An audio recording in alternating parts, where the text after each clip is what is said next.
Taniqli blogerlar Zebo Rahimova va Umid ayni damda Dubayda qolib ketganini ma'lum qildi.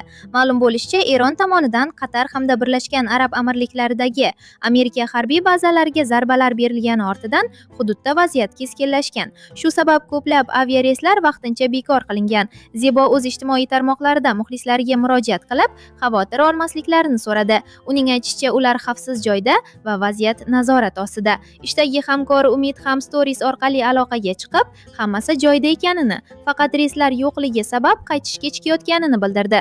Ma'lum bo'lishicha, ular aslida Dubayga borishni rejalashtirmagan. Braziliyadan O'zbekistonga to'g'ridan-to'g'ri reys bo'lmagani sabab Dubay orqali uchishni mo'ljallashgan, ammo aynan shu paytda hududda vaziyat keskinlashib, parvozlar yopilgan. Zebo yana bir holatni hazil bilan tilga oldi. Odatda kuniga $100 bo'lgan mehmonxona narxi 2 kun ichida kuniga $200 ko'tarilganini aytib, vaziyatni hajviy tarzda izohladi. Hozircha blogerlar Dubayda qolmoqda va vaziyat bo'yicha rasmiy ma'lumotlarni kuzatib bormoqda. Assalomu alaykum, hammaga xayrli kun. Uzr, ming bor sizlarni xavotirga qo'ydim. O'zi niyatim sizlarni xavotirga qo'ymaslik edi. Shuning uchun men ham Dubayda qolib ketganimni aytkim kelmagan edi.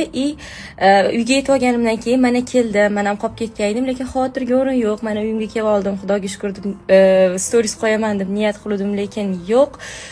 4-martgacha reyslar qo'yilmaydi. Undan keyin ham qo'yiladimi yo'qmi hali noma'lum. Shuni hisobiga sizlarga aytishga majbur bo'lyapman. Chunki ko'pchilik yozib tashyapti-da xavotir olib. Lekin men yaxshiman, xavotirsiz joydaman, gostinitsada. Bemalol xavotir olmasanglar ham bo'ladi. Ovozlar eshitilyapti, lekin xavotirga o'rin yo'q. Xullas azizlar, biz Dubaydamiz. Qolib ketdik. Chunki Dubayda qiladigan ish yo'q edi, shunchaki Dubayga tushib Braziliyadan Dubayga kelib olib, Dubaydan Toshkentga uchishimiz kerak. Chunki to'g'ridan-to'g'ri reys yo'q.